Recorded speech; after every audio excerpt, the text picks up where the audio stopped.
Today I'm going to talk about the potential energy, and I've done this many times before. If you have a Lagrangian and you calculate T minus V, and oftentimes your potential V is calculated as m times g times h, right? You have a certain height,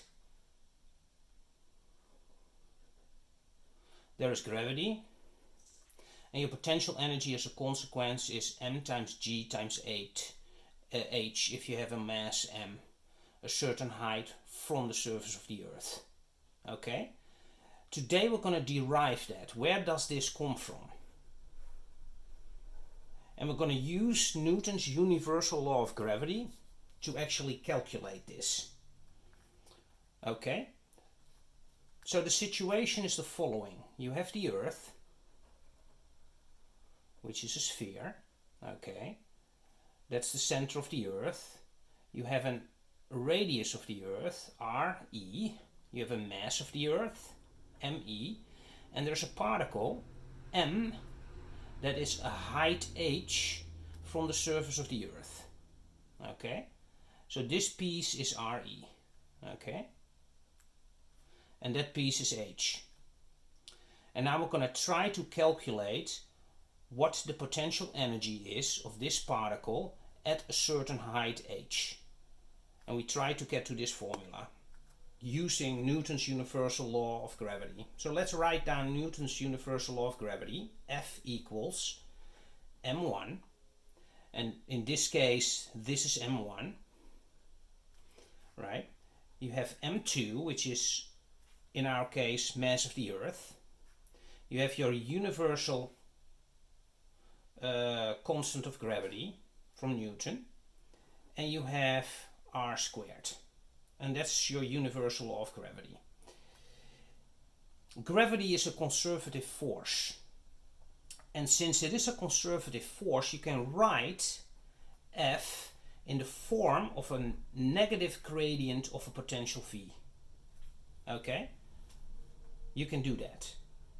What is a conservative force? A conservative force is essentially if you move a particle m and you move that from point A to point B, and you take this path, for instance, or you take this path, or you take another wild path like this path. It really doesn't matter what path you take. The work done to move the particle from A to B only depends on the position of A and the position of B, and it doesn't matter what path you take. That's a conservative force.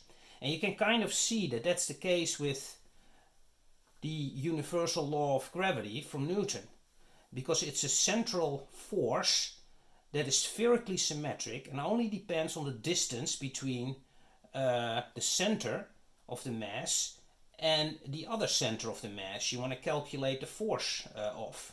Okay? And there is no phi dependency, for instance, so it really doesn't matter what path you take. It only matters what the beginning and the end point is to calculate the amount of work done to move that particle, right? So your FDS, as a side note, your FDS really only depends not on the curve you're going to choose, but only depends on the beginning point and the end point. And that's the amount of work you will exert to move that mass from point A to point B. So that's a conservative force. So you can write F as a gradient with a minus sign of a conservative force V. So let's write this out and work this out a little bit more. So I'm going to replace m1 with m in this case, because we want to go to m here.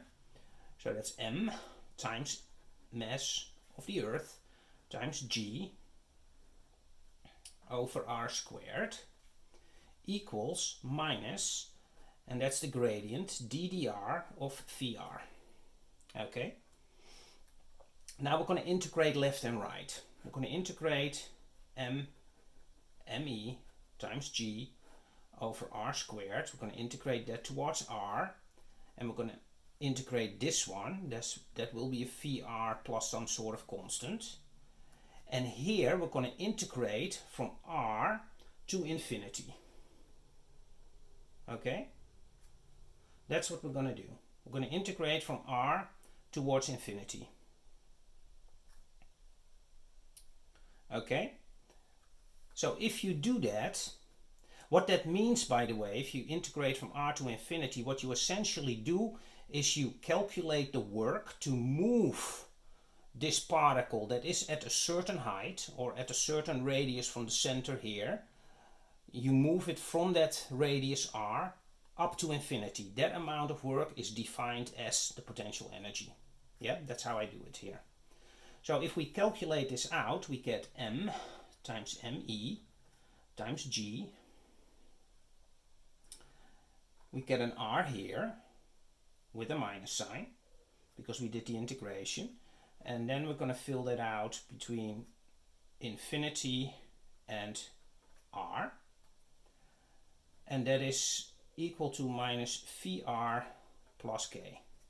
Okay, and that gives us, in this case, minus Vr, I'm going to turn it around, plus k. If you fill out infinity, it's going to be 0 minus r, so this becomes a plus,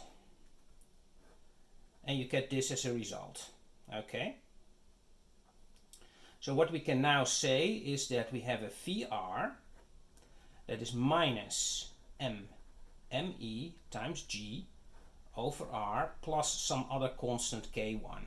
Yeah, I moved that to the other side. That's going to be a minus, but I just called it a new constant. What we also want, so this is the potential. What we also want is that if you are at the edge of the Earth here at RE, you want to have it potential 0. So if you do RE, you want to have it as a boundary condition. It needs to be 0 because you start usually at this point 0, right? If H is 0, the potential energy will be 0. So we want the same here, of course. So if you fill that out, you get minus me times g over RE, right? Plus k1, that's 0. So that means that k1 will be m times me times g over RE. That's what k1 will be. Okay? So now we fill that back in and we get for Vr the following formula.